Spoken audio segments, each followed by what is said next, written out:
Hello, FightFit family. We are live. We are here today with Bash, the co-owner of FightFit Gym. I'm sure anyone who's been around the gym will know Bash. He's a pretty colourful character. I'm only one colour, mate. I'm brown. To be honest. Mate, I just want to keep a fist away from your face. Fist away from your face? Okay, just okay. Just No a fist worries. away from your face there, mate. So let's get into a little bit of it, how FightFit started. Tell me about how you got involved.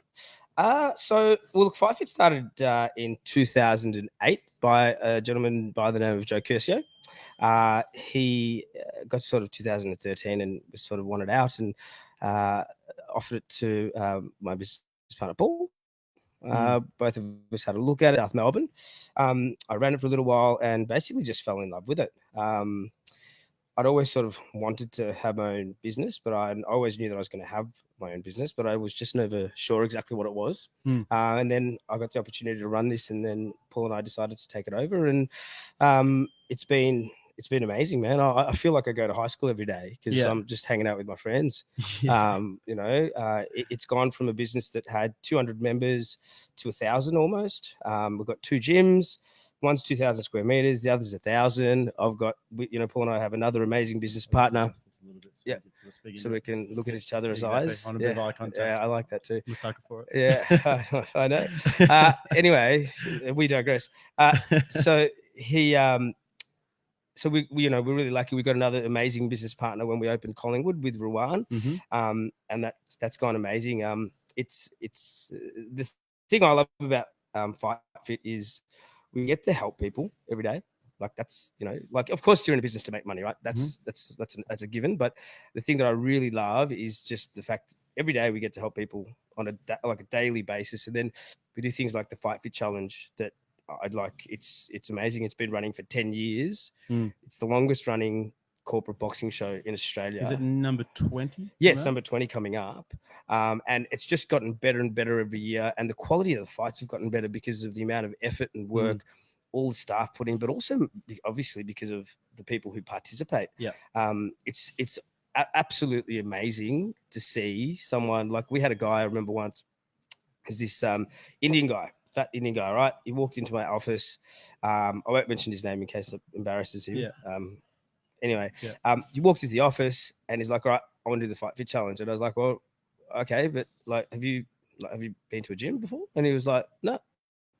Like, have you played any sport? He's like, no.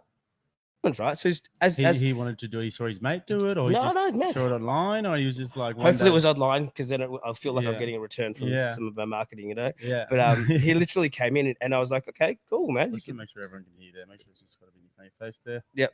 Make sure everyone can hear you. So basically he did it, right? Anyway, we're sort of maybe a quarter of the way through, and I spoke to Paul and I was like, man, I don't know. I don't think that, he'll get there. And how much did he weigh? Was he a big boy? Oh, look, man, he was above 80 kilos. Yeah. Right. So when you're fighting at that thing, if you get clipped, you can get hurt. So, safety is the most important thing for us. So I was like, fuck, I don't know. Can I swear? Swear all you want. Oh, okay, it's your page. It's your business. This is true. I can. Anyway, I was like, fuck, I don't think he's going to be able to get there. Yeah. Paul's like, no, watch. And so he got there, but not only did he get there, he won. He knocked the guy out, and you should just seeing this guy go from there to there. So what did Paul say when you said, "Oh, I'm not sure if this guy can"? He's like, "No, you watch, you'll get there. Like, he will get there." He did a lot. He did a lot of extra work. Like, he trained a lot with. I think he was training with Eric, from memory. Who, he trains a lot of people who do the challenge, and you could tell that he put a lot of work in, and it was just amazing just to see this guy get up on the stage in front of 1,000 people and do something that he probably had never imagined to do. Anyone that has the courage to step into the ring, I mean, just doing the work. Man, it's so scary, right? It's scary. Like, so tell me, when you had your first fight, which was a challenge, when you after the weigh-in, how did you feel? You know what? So I was actually okay after the weigh-in. I was fighting a guy called Adrian, and when I found out I was fighting him, I was a bit like, oh god. He's about 5 kilos heavier than me. I've sparred him a few times. He's gotten a few real good knocks on me in sparring. He's taller than me. He's probably fitter than me. And I got this. Relax. So then I was like, all right, cool. Day came about. all my mates are coming from here, there, and everywhere. I had about 40 of them. They caused a bit of a ruckus, as you know. Yes. Yeah. Well, maybe we'll get into that story a little bit later. Yeah, but anyways, all my mates are starting to come around. Yep. I'm getting nervous now because I've got about all my mates here. I'm like, Yep. I really don't want to get bashed in front of my mates. And then I get to the venue, and I was pretty relaxed. I mean, I was watching the other fights. Remember, I got in there and Tarek was fighting Martin. Yeah. Two of those. That was a good fight. My opinion, that I thought that was fight of the night. That was but you were man. fight. But Lauren and I didn't see that dude. fight. Those they just didn't stop. Like they went 100% for 3 rounds straight. I've not ever seen that. It was amazing. I'm anyway, spewing. I missed we digress. I missed a few really good fights that night. Had you been to one of our shows before? No, I hadn't. Okay, cool. So what was it like? So when you walked in? Well, so I guess when I walked into the venue and I saw what was going on, I was like, okay, I've been to the Melbourne Pavilion a few times, watched a few shows. Yep. This is different though, because the fighting. volume of people as well. Yeah. In there. Yeah. Yeah. And this place is packed out. And I guess I was okay watching the fights until the point where they put my gloves on. It was actually because I think Breno was doing one of the fights before, my coach. Yep. And then he came in and he was like, mate, where the fuck are your gloves? And I was like, why aren't you fucking ready, cunt? And I was like, I guess I probably should have my gloves on. I'm fighting up next. Should I be warming up or something? And I chucked my gloves on. Yep. And they put the tape around your gloves, and that's when shit gets real. When you put the tape around your gloves because you can't get them off. Yeah. You can't run. Can't go for like another you can't last minute piss. You can actually. You can actually. Is there some technique to that? Well, talk about what you just said there. We won't go into. Anyways, we put them on, and then Breno gets the pads out, and he's like, "Just relax, mate. Just relax. Come on." And I was like, "Oh God, I can't relax." and then he's like hitting the pads, and he's like, in typical Breno fashion, he's going, 1, 2, 1, 2. Yeah, he does. Yeah, he goes. Yeah, and you know what he's thinking in his head? He's gonna say something. In his mind, he's thinking, "Fuck. Yeah, this cunt's fat. Yeah, this cunt's gonna get knocked out." Anyway, let's So I start hitting the pads, and I'm just start sweating profusely. Yeah, and then out of nowhere, this angel comes and puts like a cold, damp towel on my back, and it was Adam, my other coach. Yeah, and that was you know what's really good when they put ice cold water on the top of your head, man. Dude. I'm bald, right? So it makes an even bigger impact. It feels amazing. It's the adrenaline and like you're sweating, you're pumped up. You're like, oh shit.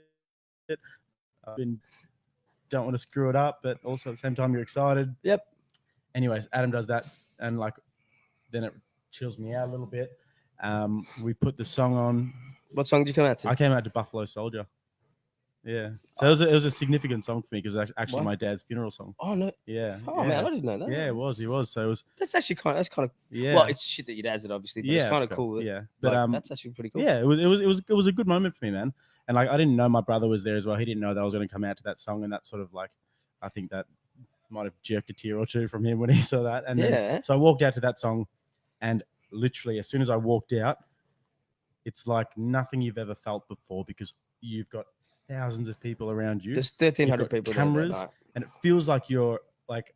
I know this is going to sound a bit cocky, but like it feels like you're a celebrity, and you walk out and there's like cameras flashing. And everybody's looking at you, your songs playing, you're cheering. And I put the blinkers on. If I can give any advice to somebody, enjoy the walkout. Yeah, because I put the blinkers on and just head down straight to the. You got to enjoy straight to the ring. Enjoy the shit out of it. Yeah, right. Because you don't know if you're going to do it again. Yeah. And then. So I put my blinkers on. Unfortunately, I got in and I looked up, and my mates were all up on the tier. I'd gotten them the best seats in the house. And they're all going mental. They're probably all about 15 beers deep by now. So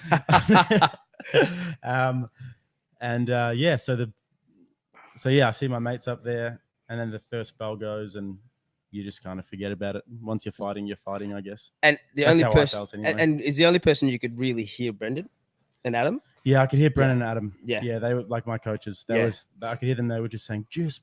Adam in his northern accent was just box, mate. Just box. So that's what I'm trying to do.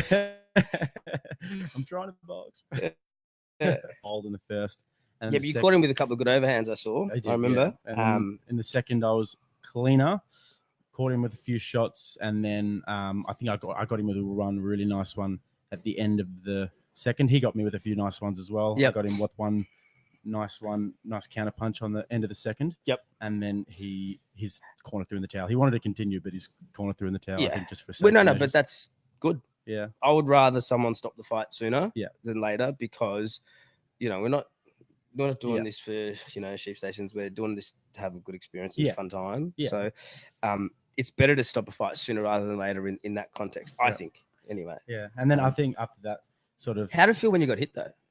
When I got hit, I didn't feel it. Yeah. Yeah. I didn't feel it. Yeah. I think there was one that I felt. He got me with a hook. Yeah. And the glove kind of caught my eye a little bit. So I remember being a little bit blinded for a few seconds. Yeah. But then, I mean, the adrenaline is like, if I didn't get to a third round, but if I got to a third round, I might have had that adrenaline dump. But for the whole 2 rounds, I was up and about. That adrenaline dump is... Yeah, it's brutal. Oh man, like I remember. So before my first fight, I remember. So I used to work as PwC doing management consulting, right? Yeah. And I used to love working there, but I also needed something to, just sort of keep me on the straight and narrow and focused. And so I decided to have a pro fight. The questions are going wild, by the way. I'll just say at the end we might have 10 minutes or so where we just read through all the questions. Yeah, no stress, man. I got time, right? Yeah, so I don't actually have a life, so I can sit here for ages. Outside of here. Outside of here, I actually don't have a life except on the weekends. But what did I say? So after so I had my weigh-in, I remember, for my first fight, and so Paul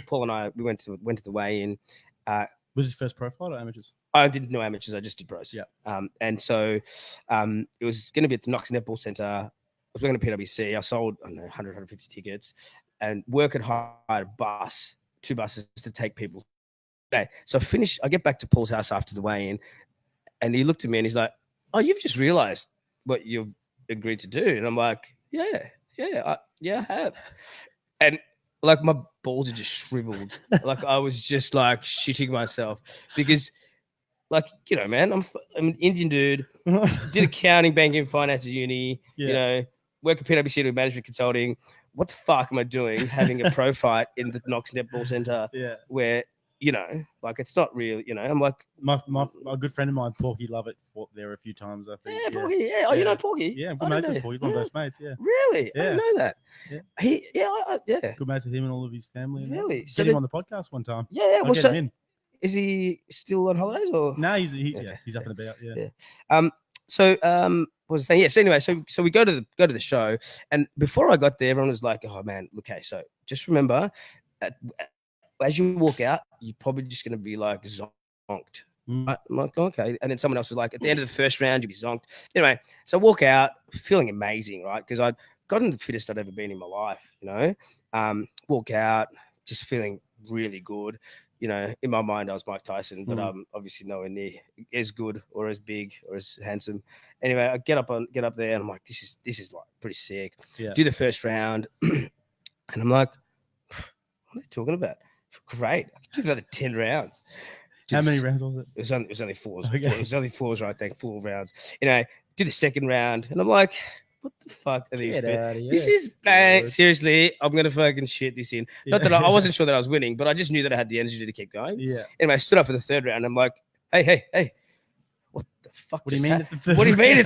My legs just went right, and I was like, oh my god, this is what they were talking about. But it's taken this long to get there. Anyway, so the third round, I was like, all right. You know what? In training, I'd been so fucked so many times. Like I'd been. Paul was such a great trainer. He was able to push me to the point where I would hit the bag, and I'd be vomiting and hitting the bag at the same time, right? So if I could do that, I could do this round. Is how I looked at it, right? And so I did that round, did the last round, won the fight, and it was the most I feel like I've been privileged enough in my life to do a lot of amazing things, but that's probably the best thing that I've ever done. Boxing is the best thing I've ever done, because if I didn't do it, I wouldn't have all the stuff that I've got now, and I wouldn't have all the insight. I mean, probably the best thing that I got out of that little period for me at that time was self-awareness and self-control, because it's something that I totally lacked. Like, back then, if I said, "Oh, I'm not going to go out this weekend," that weekend I'd go out. But in the lead up to my fight for 12 months, I didn't go out, didn't part, did nothing. I would when I did go out, I'd drive, wouldn't drink. I'd stand in the smoking area, and I used to smoke. Mm. And I'd be tempted to have a drink because the threat of being punched in the face in front of your friends and family, and not the embarrassment of losing, but the embarrassment of not being able to look yourself in the mirror and knowing to be able to say you didn't that I did everything. You know what I mean? That is what was like, okay, well, yeah, you know, that is one thing you do have to commit to it. Yeah. I didn't drink or smoke or anything for the whole 3 months before my fight. And it paid dividends because I put in the extra work, and I felt good on the night. I lost about 8 or 9 kilos throughout the camp, and I've managed to keep that weight off now. Well, I mean, when I started boxing, I was 110 kilos. Yeah, I was a lot bigger. That's right. I remember when I added you on Facebook, you did change your Facebook profile photo, man. I didn't realize it was you. You know, like, seriously. I actually changed my Facebook profile picture yesterday for the first time in 4 years. Because you look completely different, man. Yeah. Like in a really good way, you know? Yeah.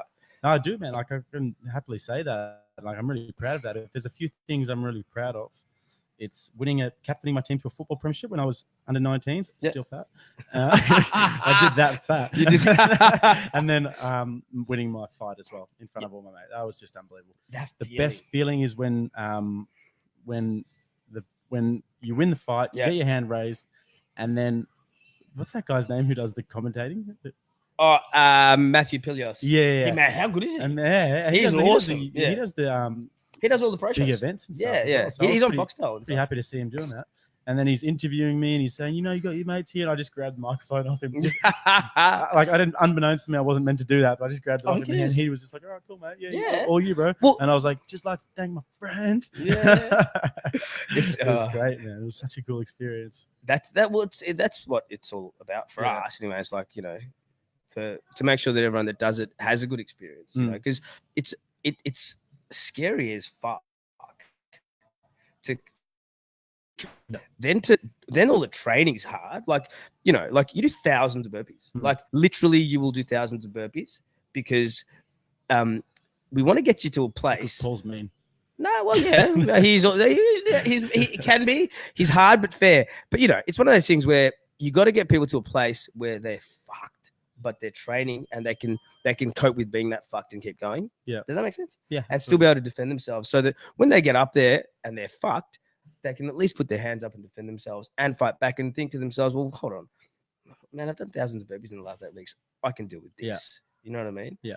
And you get even though you do have that adrenaline dump, you do get a second win. Well, that's because you're so fit. Yeah. So the fitter you are, the quicker you recover, and therefore the better, the quicker you get that second win. One of the other best things about what happened about the whole training camp for me was I play footy as well for the Bentley Demons. Shout out to the Demons pre-season, and I was in the top 2 and top 3 of every running drill that I did. We did boot camps, and I was always top 3, top 2 sort of thing. And before that, I'd always be sort of bottom 5, bottom 10 throughout my whole teenage life, throughout my whole footy career, if you want to call it that. I was always bottom of the pile with running. But then after the camp, I was so fit, and I still am at that level as well. So, like, that just made me think. So, if you, as a footy team, when you do your preseason, you should just do that. Like, seriously. And I literally just thought of that there. Like, if that's what's going to help, like, just constantly running is boring, in my opinion, right? Yeah, it is. Mixing it up and doing something different. Yeah, I fucking hate footy running. No one likes footy Dude, like, I'm tubby for me at the moment, right? And I fucking hate running when I'm unfit. It's shit, right? Because it just hurts. And boxing hurts too when you're unfit. But it's so much more fun because it's engaging, right? I don't really like aerobic advantage though. Yeah, it does. Like because it's explosive. Yeah, it's interval. It's just high intensity interval training. Literally, that's what it is. I was talking to Mark Feraldi, who's one of our other coaches here, about that a few weeks ago, and he was saying that boxing training is so good for footballers. Yeah, because it helps with the second, third, fourth efforts. Yes, and that's it's so true. It's like when you're doing pads, right? Like you pop off, say, a 5-punch combination, then you have a rest and you do it again. You do that for 3 minutes. So if you're talking about second and third efforts, mate, you're practicing to do 20 efforts really in or more in a round, because you're throwing so many combinations, and each time you start and stop, it's a start and stop, and it's of what would be similar in footy. I assume. Yeah. I was a spastic football player, so I don't really know, but I'm assuming that makes sense. Yeah, well, I've always been pretty happy to play in the twos at footy, so I'm not really. Man, I tried in year 12 to play footy. Yeah. And I was so shit, quit rugby instead, and I was much better at rugby. Yeah. Because it was much easier for me to understand. When you're like a short Indian dude that has never played football, You little scrum half, were you? Dude, I didn't even know how to play that role. I tried to, you always see Gary Ablett and stuff like that, and I wanted to be like that, right? But obviously, I'm so short that I would be I just would be nowhere. Forward pocket. They definitely would put you in a forward pocket. Or the backward pocket. Ooh. Just basically. You gotta be able to kick to do that. Yeah, I can't even do that. I can't really. That's why I quit, because I was really bad. I was centre half bench. So, mate, you would be a clubman, I reckon. You'd be one of those guys who's really good for the culture. Thanks, man. So, you'd be water boy. I'll be the water boy. Everyone would be coming out. You'd be giving taps on the bum. I love tapping. But you just call me the water boy, I suppose. That's what I would be. I reckon we have a look at these questions. Yeah, man.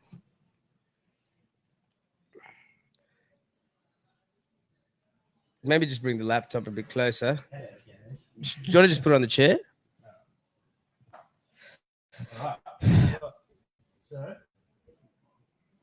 Okay. You probably have to read them out because my eyes aren't that good. A bit native when it comes to podcasts. What do I do? Do I need to download an app? No, you don't. Just look at it on Facebook and Facebook Live. Shu has been waiting for this. That's good. Hello, Shu. When are you going to fight in it, Bashka Sinha? I won't be fighting in the FightFit Challenge, but I am fighting my brother on the 1st of December at my business partner Paul's 60th birthday party. It's been the 4th time he's challenged me and the 4th time he's going to lose. I'm planning to probably poison his water by putting, onion or some kind of laxative in there, because my brother's a beast. He just never stops training. It's kind of a little bit scary. Really? No, but I'm banking on the fact that he's my brother and he won't knock me out. Is he young brother? Yeah, he's younger. How much boxing training I do, I will never be able to beat my older brother in a That's fight. right. And that's the same with my brother. He thinks he might be able to, but he doesn't realize I will literally keep going unless he knocks me out. Yeah. Like, seriously, I will do everything. I'll cheat. I don't care. I'll cheat. I'm joking. I won't actually cheat, but So Chester Chan says, how big do one's balls have to be to quit a high-paying desk job and start your own business like Bash? You know what? It was actually so the path for me to get to FightFit was I was working at PwC and I got an opportunity to work as a contractor at DHS. Got a really good daily rate. And the lady that offered it to me, Tracy Willett, she was a mentor of mine at the Telstra grad program. And she's like, look, why don't you just give it a crack? Because, it's something that you wanted to do and it might take you to a place where it gives you an opportunity, which is what it did in the end with FightFit. I didn't leave PwC because I didn't like PwC. I left PwC because I needed to chase my dream, have my own business. And I was really lucky to have left on great terms. I still catch up with partners from there because it's an amazing place to work. I've learned so much from there. Everything I learned there, I apply here. So I didn't leave because I didn't like it there. I left it to chase what I wanted to do with my life.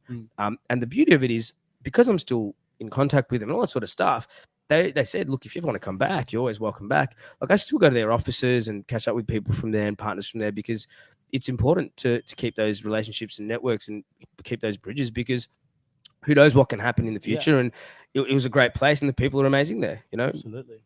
That's awesome. So we're getting a lot of nudity requests. They're saying take your kit off. Look, I'm wearing black on black on black on black for a reason. See nudity. Take it all off. Nudity with a couple of jabs. Ooh. Oh, where would they like the jabs? I would pay big money to see Bash versus Andreas Skopel. Who's Andreas? Andreas was actually my manager at PwC. He was a legend, actually. He was a really, really good bloke. He's one of the people I'm still in touch with. So he was in the country not long ago, and I caught up with him. He's actually gonna have his 40th birthday he's hired a boat in Mykonos, and I can't go because I'm being responsible and staying here and running the business. So, this is a real question. Yes. Is from Billy Leake. Yes. Bash, when and where is the next FightFit opening? We're trying to find a third location at the moment. Finding the right space for the right price in exactly the right sort of spot is quite a challenge. Mm. You know, you find what I've found is if you find a spot that you reckon's pretty good, the rent is exorbitant, and it's just, you know, like it's just so much. It really takes away from your ability to ramp up and actually make a good amount of money. Like our rent went from 7, which is say 600 square meters, to 2,000 square meters here, so it tripled, but our rent tripled as well, right? Where would you think? Where would be an idea? Okay, so look, I like the Essendon side of area. Anything on West Brunswick onwards are the areas so that it's I'm not going to be any closer to my house. But look, it also just depends on opportunity, right? Like if there was a place, I don't know, let's say we found a place in Chadstone, right, and it was the right space, right size, right dimensions, right price, and in the right sort of spot. Absolutely. Like I'd consider pretty much anywhere, depending on the demographic of the area. Like, you know, you got to do your research and figure out where the right spot is in terms of what's given to you and what's put in front of you, you know, also like what's available in those areas. Exactly. You know, like, you know, I'd love to have a warehouse in Toorak and do it there, right? But there's no warehouses in Toorak. There's just mansions, right? So for me to open a place go to George Street. Exactly right. You know, but I mean, it'd be amazing to open a place there, but finding the right space is quite challenging. Like, you know, essentially we're looking for 600 square meters as a minimum, right? If we can find 600 square meters in as a box warehouse, I would in that area. That's the reason why I travel from Hampton East like 30-40 minutes every day to come here, is because of the 2 massive bag areas, the massive weight section, 3 rings, you know, big open areas as well. The casting couch as well. And there's everything we need. Yeah. So we need the big spots. All right. So, Bash, we've got a recommendation here. Yes. I'm Every Woman by Whitney Houston as your walkout song. Actually, you know, so when I fought Thank you very much for Jorge Hernandez for that one. I really appreciate Jorge. Yes. Shout out to his mum, Consuela. Actually,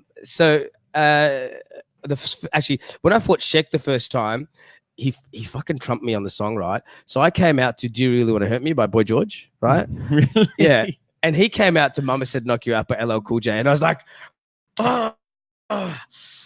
he just beat me in the song. I beat him in the fight. So it's all right. You know. What other? Hayes DeWood says, how are the kickboxing classes going? They're going, yeah, you know what? They're actually going quite well. They've actually grown. So we used to only have, at the old place, say, I think 2 kickboxing classes a week. It was on Wednesdays at 7 p.m. and Saturdays at 9:30 a.m. And then when we moved here, one thing I noticed and realized was, well, the space is so big and we've got so many areas, we can actually have 3 classes running at the same time, every hour on the hour. So this facility has the ability to house so many people. So we thought at 6 p.m. every night, we're going to have boxing, kickboxing, and strength. And we've noticed that our kickboxing classes have grown, not just because of the facility, but the trainers we got. Like tonight, we had Christian Enor take the class. In Collingwood, we have Nick Carra, who used to be the striking coach on the UFC show. Like, you know, they're just like amazing trainers that everyone can get access to, and they're awesome people. Like that's the most important part. They're not just knowledgeable, but they're actually good people. Yeah, and also it's awesome that you guys are so close as well. Like you and Sheck know each other from way back. Well, he's my brother, so that would I've known him since birth, I believe. Since day one. You need to do your research, man. Okay. I was about to say I stopped halfway. I was like thinking in my head, damn, you guys look alike. He got the looks, I got the brains. It's all right. I'm happy with that. But no, so I've known Paul nearly 20 years, right? I went to high school with Dinesh. Well. I've known Mark Mullins for, since I was 14, Dinesh since I was 12, 13. I've known, Paul and Brendan over like a couple of decades. Ruman, I've known, I suppose since 2008, 2009. Dave, since he started working here a long time ago. So, I've known Eric as well. Yeah. Everyone. There's a genuine family sort of vibe. Yeah, like there really is. Like, that's what I said before. It's like going to high school every day. Like I literally, I don't feel like I work. So, I have this saying like work is for losers because I don't feel like I work, but or do something you love and you never work a day in your life. Yeah, exactly right. Like for me, like obviously I'm passionate about boxing, but I'm passionate about business as well. And for me, it's not obviously at the end outcomes like the financial side of it, but that's not what I think about anyway. Like for me, it's the puzzle that sits before it. Yeah. And figuring things out. Yeah. And probably one of the biggest learnings I've had in terms of a skill set thing is like the interpersonal stuff and learning to manage people and understand people and try to figure out how you can get the best out of everyone. Yeah. And you know, like it's been hard, man. Like people tick. Yeah. And I personally need I need like positive reinforcement. That's my thing. If someone gives me especially in terms of boxing coaches, if I get negative reinforcement, my coach in London would have testified to this, then I might like not come back for a week or two because like you take your batting ball and you go home. I'd get like really downhearted. Yeah. But if I've got someone who's like just acknowledging that I'm improving or in ways in which I'm improving, I'm so pumped up to go. Yeah.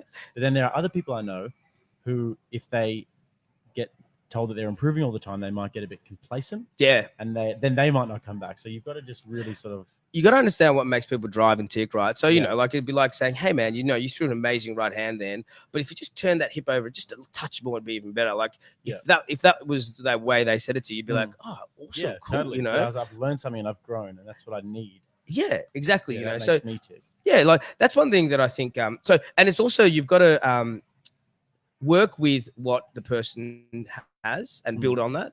So, you know, if someone throws the right hand slightly awkwardly, for example, you kind of build on that, if that makes any sense. So, you know, because when people get tired, they go back to the basics. And that's one thing I've noticed Paul does with all of us that have trained with him.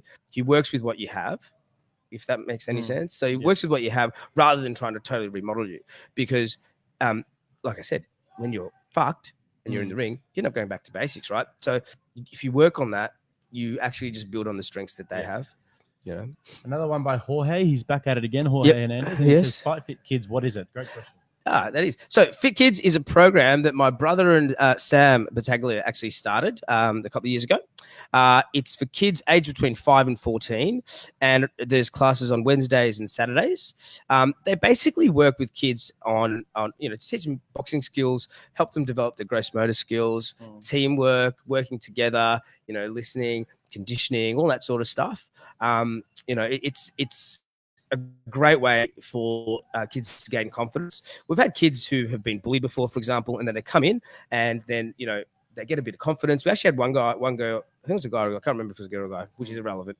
They were getting bullied and they would get into situations and get into trouble because they'd fight back or whatever. But then what happened on the last time was they were getting bullied, but they didn't even react. And in the end, the guy, I think they left him alone. I may have misquoted this story slightly, but it was along those lines where the kid had got so much more self-confidence that they had more self-control and they're able to walk away from the situation. Now, I don't know about you, but when I was younger, I would not want to walk away. I'd arc up even more.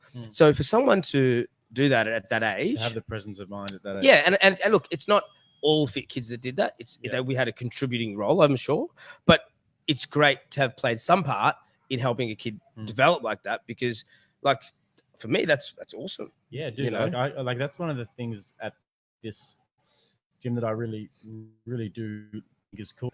Because when I was young, I had a lot of problems with, you know, anger and not being able to channel my aggression. And you have that sort of teenage or even before that angst. And having a way, especially for young men as well, to really channel that is just so awesome. It's so positive. So one thing, boxing gets a real bad rap, right? About it's, you know, it's aggressive, it's violent, you know, all this organized crime, blah blah blah. You know, some of that stuff might be true, right? Whatever. But I think what people forget is that boxing can be transformational and redemptive. You know, like you look at like Cam I is one of our trainers. He used to go to high school at Frank Dando's, where Paul teaches and Sam teaches and Zia or whatever. And he used to get into a lot of shit, right? Anyway, he went to that school, started boxing, and you look at him now. The guy's got a master's in strength and conditioning. He was one of the most dedicated boxers that I've ever had, you know, the luxury to know. He would train his ass off. You see him in here early in the morning doing his thing. He's so focused and dedicated. Now that's coming from a guy who used to go out when he was 16, get on the piss, get in fights, like on a weekly basis, to this transformation. And a massive part of that is boxing. And I think that there's a massive misconception in our community about what role boxing can play in anyone's life. And yeah, the problem is that people underplay it. Like, I bet you there is more redemptive and positive stories that boxing has created, excuse me, than the negative stuff. Yeah. And I think that we lose sight of that, you know, because it's kind of counterintuitive to think that, oh, well, how do we deal with an angry kid? Well, we teach him how to fight. How does that make sense? But it does make sense, because you look at the results of when you put kids into those situations, like kids who do martial arts and all that sort of stuff, they understand the seriousness of actually doing something like that. Like to actually punch someone in the face is actually quite a serious action, especially when you know how to do it. So you look at that, I think, and you go, I'm not going to punch this guy in the When face. you feel good, you feel fit, and you feel strong, that gives you that sort of confidence and that presence of mind to be able to handle yourself in those situations. Because the problem I always had growing up, when I had my issues with anger management and all of that sort of stuff, is that I would never know how to control that when I saw red. When someone pissed me off, boom, it was on. And like, you see red, you get pissed off, you can't control it. A lot of young men in particular, I can't really speak for young women, unfortunately. But I know a lot of young men that I used to hang around with really had that problem. That they would turn to physical violence. And to have that presence of mind really, really had a massive influence on my life and how I was able to handle not only those situations, but also everyday confrontations as well, and how to read people a little bit better and understand yourself a little bit better. And that's the big part of it, I reckon, right? It's about your self-awareness. And learning about that is, because boxing is so hard, right? It's like meditation, because you can't think about anything else. You have to be completely present and in that moment. And when you can learn to do that from an early age, when you get angry, you kind of just like, you know, like I could punch you in the face. But when you realize how much damage you could actually impact and cause, you don't really do it, you know? And when you have also, I think that having that combat experience as well, you have such a respect for it as well. It's like, I don't want to fight you, man. Exactly right. When you go out as well at nighttime, if you go out, you get on the piss as well, you're still in the back of your mind, I'm thinking the last thing I ever want to do is get in a fight. Look, I remember I was at, I won't name the club, but I was at a nightclub a while ago, and this guy, he's like, oh, you black cunt. And I was like, I looked at him, and he's like, I don't know, he's much taller than me. And I looked, and I was like, dude, I'm short, I'm fat, I'm bald. There's so many other insults that you could have gone with. And you went with that. I'm like, dude, I feel really bad for you, because I would have come up with something better. And he was like, what? But, you know, like, I'm not going to punch this guy in the face for calling me a black cunt. I'm like, fuck, who cares what he thinks? But, like, for me, if I was younger, I would have got really angry. But, like, who cares? Like, and I think it's because of boxing that I've been able to get to that sort of place. Whereas before, I would have gotten angry and probably, you know, punched him like a retard because I didn't know how to punch, you know. But, you know, like... But back to the question of FightFit Kids. Yes. I think being able to implement those sort of things from a really young age makes a massive difference. And I think that most people would have that sort of that hesitation about putting their kid in a program that's to do with martial arts or to do with fighting or boxing or whatever. Look, it doesn't matter if you do fit kids. I think any kind of martial arts or any kind of mode of sport that teaches discipline, that helps them improve their mental strength, helps them, you know, do something that's meditative almost, that's in the moment, helps them work with other people, social skills, you know, gross motor skills, whatever it is, man, whether it's fit kids, whether it's, you know, whether it's ice skating, whether it's running, whether it's footy, whatever it is, they should do it. You know, it's important. I think the most important thing is finding something that your kids love. If they love doing a particular sport or playing, get them to do it, man. Because I think that would also help with all of this sort of stuff. I think, you know, rather than sort of, you know, always playing on the Nintendo. Do they even fucking have Nintendo anymore? Yeah, the thing is a new one coming out. The Nintendo Switch is coming out. Do you remember that Atari? Or you don't, because you're not old like me. Anyway, I remember Commodore 64. But so, you know, just whatever that, I think whatever gets them up and out about and being physically active, because it's worth it. We also had a question. Billy Leak said that he was wondering if you were going to fight Ruan. Ruan's in a very different weight category to me. Yeah, I think Ruan might give you a little bit of a hiding these days. Yeah, well, no, that's just because he's fatter. That's the only reason. And look, I can't afford to lose any more brain cells, and neither can he. Okay. serious question from Chester Chan. Would you Yes. think about teaching boxing for MHS, like Wednesday, Thursday sports? Yeah, absolutely. Melbourne High, is that your school? Yeah. I went to Melbourne High School, the Castle on the Hill in South Yarra. I was very, very lucky to be able to go there. Castle on the Hill. Wow, it looks like a castle on the hill. We used to give Melbourne High kids wedgies on the way to school. Yeah, did you go to St Kevin's? Did you? I did. Oh, we used to love playing you guys in rugby. Oh, really? We'd smash you. No. We did all right because we were really aggressive. Like seriously, we were. I remember. I played rugby for 5 years in Skevins, and I remember. I know you probably beat. We used to love playing against you guys. Yeah, of course. No, you know what's funny? So I played in 1999, and we beat you guys that year. I remember because we were like just overtly aggressive because we didn't really know how to play. Ones. Oh no! When you were in the APS, I don't know if it was. The funny thing was, we're not a private school, and so schools like yours hated ours. Yeah, as I said, they're not even in private schools. Mate, trust me, you would not give us wedgies. Trust me. Not my year level. I'm gonna give you a wedgie after this for saying it. No, seriously, that's. Do you know who built the pyramids? That's a very good question. I do actually. Leo. It was the slaves. Leo Nguyen. It was Leo Nguyen. That's Leo Nguyen. Yeah, I do actually. I believe it was the aliens who hired the slaves. Yeah, and there was definitely some aliens, Leo. Remember when we saw Chariots of the Gods and he gave us a plausible explanation about it? I believe there's another explanation. We're not here to talk about the pyramids, but there's another explanation about the people called the Anunnaki who are supposedly a part of the Egyptian calligraphy on the pyramids, and they're an ancient civilization who coexist. You and Leo should go on a date. Yeah, okay, Leo, we'll tee it up, all right? We'll talk about pyramids. This is my favorite thing to talk about. Oh, here we go. Yes. Could you beat Steve Vaught bare knuckles from Craig Bamford? That's not even. Okay, Craig, I'm disappointed that you'd even ask me that question. Right? You know me well enough to know that I would never hurt Steve. I just make sweet love to him with my knuckles in his face. And Billy Leak says something about partying in Miami. The last time I did that was in 2013, I think, or 12. No comment from Bash. Sorry. Yeah, no comment. What's in the future for FightFit this year? So we've got FightFit Games coming up. So we're in the middle of that Jorge right now. Hernandez, by the way. I love Jorge. He's son actually of Consuela. Oh, it's the son. I'll tell you a story about that. He won't tell me his mother's name. So Really? he won't tell me his mom's name. So I've decided to call her Consuela. No, Mr. Superman. No.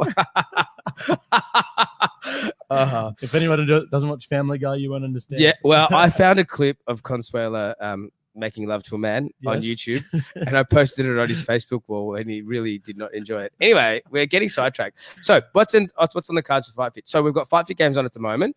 That is going to be the game days are on the 27th of April and the 4th of May.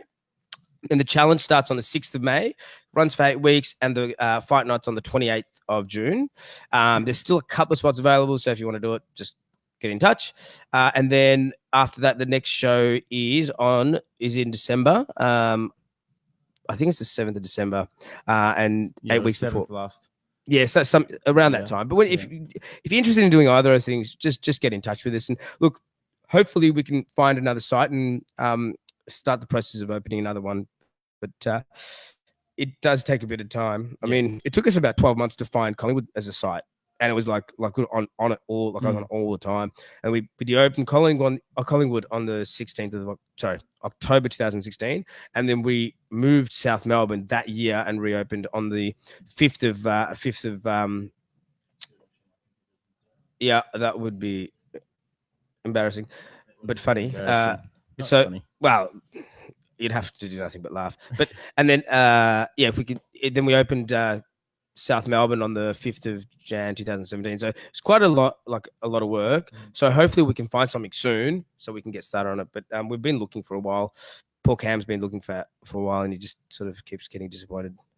Well, Billy Leak says there's a lot of touching going on. And are we sure that this isn't Married at First Sight?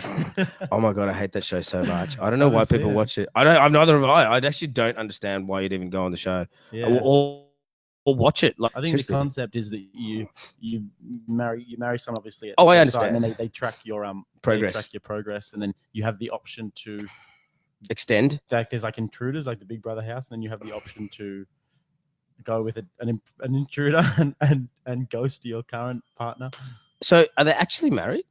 Yeah, they're married. Yeah. So they actually get married at first sight, and do then they have to get divorced? then they- well, they'd have to, or they're just adultering. Can someone answer that question? They get divorced if they adulter? Stop if they adulter. Well, I mean, it sounds like such a ridiculous. I don't know how they approve these shows. Or probably people ask how they approve this podcast. That's a really good question, though, Billy. Thanks for bringing up the maths. When are we getting sauna champ? We have a sauna. We have a sauna Collingwood. at South Melbourne and Collingwood. There is a mate. Where? Seriously, it's. I'll show you when we finish. But it's literally got an iPad type device at the front. You just click on it and follow the process to book it in, and put your credit card in, pay the thing. It's available from 3 to 8 every fucking day. Seriously, man. Down here. It's an infrared sauna. Mate, seriously, we probably need to market it a bit better. Tell me, mate. You've known for ages. Anyway, did you not know? I had no idea. I would use that. I love. So man, it's available downstairs and it's cheap. It's like $15 for 15 minutes. That's gross. We've got it at Collingwood, but we definitely have it here. You literally book it online for South Melbourne. And once we prove that works, we're going to do the same thing over there. At Collingwood, you can just book it at the front desk. So when Adam Bourne wants to know when we're having our Croatian grudge match. Adam's just upset because when we were in Croatia, we hired bicycles to ride around an island. Now, Adam is, sometimes, let's say he doesn't ride bicycles very well. He kept getting going close to the curb and then moving behind him. So I was just sitting there, just waiting for him to pedal and then pedal onto the curb. So he couldn't pedal any further. And he did it, and he just fell. And so I just obviously laughed because it's hilarious, and then made sure he was okay. But it was so funny. It was so funny. Yes. So Jorge says, just quickly, why are you not wearing a FightFit tee? That's a really good question. Look, I'll be honest. I'm not wearing a FightFit tee because I feel a little bit fat at the moment, and I'm trying to go black on black on black on black. And I've got this on, and there's FightFit. That was an incredibly honest answer, and I think you're really brave. Thank you for saying that. And then Billy Leake says, "When are you getting a hot tub?" So now that party like Miami, I think that's. What is that okay? Well, look, I have moved home recently. My parents actually, there's a spa in my bathroom next to my room. We could use that hot tub together, Billy. Just let him know when I'm over. At the end of the questions, unless another one pops up in the very next few seconds. Yes. I guess this was really fun. It's been 46 minutes, twice as long as any other podcast that we've done. I just hope that I got more views than Ruan because that's literally that was my goal. Because all Ruan does is train. He's like the trainer to the stars. I just feel like the schlepper on the other side. Doesn't really train anyone famous. Because I can't really train people very well. So there's definitely a bit of sort of resentment towards Ruan. Not really. I just hate that he gets to train all these amazing people. There's no resentment. I love Ruan. He is an awesome person and an amazing fucking trainer, but he's just a good bloke. He's just actually just a good person, and we're both scared of his wife. Really? She's a legend too. She's a champ, but she kind of helps sort of keep us. Yeah. He's a top man. If you ever want to have a top Ruan at Collingwood. Yeah. Or any of our coaches for that matter. I'm watching Adam twinkle toe around the ring right now as we speak. That's Adam Lenglees. Yes, he's very handsome also. Very handsome. Speaks like northern sort of accent. He's got a sister. Her name's Amira. Thanks for mentioning. Her mum was in town recently. So, yeah, I'm stopped now. I could go on all day with my northern accent. Your head's almost out of the view of the thing. No, okay. They can see. Oh, is that? Yeah, it's that one. Okay. Okay. So no one else knows what we're talking about. Okay. But so this has been fun. I guess next time we'll bust out the proper 12 Irish whiskey. Oh mate, seriously, we should definitely do that. We will. All right. On the rocks let's do next that. time. You know what we'll do? After the challenge or before when the challenge starts, we'll have some, Yeah. We'll pretend Chev's here and we'll have a scotch. Yeah, absolutely. Because Chev. If anyone wants to come, It's like the Chev. Yeah. Perfect. Well, I guess obviously Mark Holbrook, Derek couldn't make Holbrook it tonight. was He had having bowel issues, a few unforeseen bowel movements happening consistently but he should and be constantly. on next week. I guess we'll just kind of booty call Bash whenever somebody can't make it. Look, I'm pretty cheap, yeah, and easy. So he doesn't actually normally charge at all. So that's it's funny because it's true. Yeah, we'll get a really entertaining sort of podcast out of it though. So yeah, I guess unless there's anything else you'd like to add, anything else you'd like to say before we want to go. Look, thanks for tuning in, and I hope you enjoyed the future Joe Rogan Josh. And we'll see you next time. And if you're interested in doing the challenge, let us know. All right, beautiful guys. Thank you so much. And see you later. next time. Has it stopped?